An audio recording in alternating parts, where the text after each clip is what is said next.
দর্শক, আমরা এই মুহূর্তে রয়েছি জাতীয় পার্টির যে কেন্দ্রীয় কার্যালয় রয়েছে কাকরাইলের সামনে। বর্তমান পরিস্থিতি নিয়ে আপনাদের আমি সর্বশেষ পরিস্থিতি জানাতে চাচ্ছি। সেটি হচ্ছে কাকরাইলে আজ সন্ধ্যার পর পরেই কিছু দুর্বৃত্তরা আসে এবং হচ্ছে কাকরাইলে যে জাতীয় পার্টির অফিস আছে, এই অফিসে উপর তারা হামলা চালায়। এই এই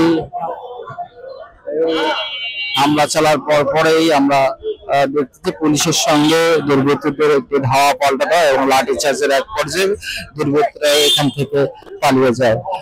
পরপরেই আমরা এখানে পরিস্থিতি খুব থমথমে পরিস্থিতি বিরাজ করছিল। আমরা সর্বশেষ দেখতে পাচ্ছি এখন পরিস্থিতি কিছুটা শান্ত হয়েছে এবং পুলিশ সতর্ক অবস্থানে রয়েছে। এছাড়াও এখানে জাতীয় পার্টির অনেক নেতাকর্মীরা আসছেন এবং তাদের পার্টি অফিসের খোঁজ খবর নিচ্ছেন এবং আহত হয়েছেন বেশ কয়েকজন নেতাকর্মী, তাদেরকে মেডিকেলে নেওয়া হয়েছে। গতকালকের ঘটনাকে কেন্দ্র করে আজকের এই হামলাটি বলছেন অনেকেই যে গতকালকে যে ভিপি নূরের উপর পুলিশের অতর্কিত হামলা, তার এই প্রেক্ষিতে আজকের এই হামলাটি হতে পারে বলে জানাচ্ছেন অনেকেই। এই ছিল কাকরাইল মোড় থেকে জাতীয় পার্টির কেন্দ্রীয় কার্যালয়।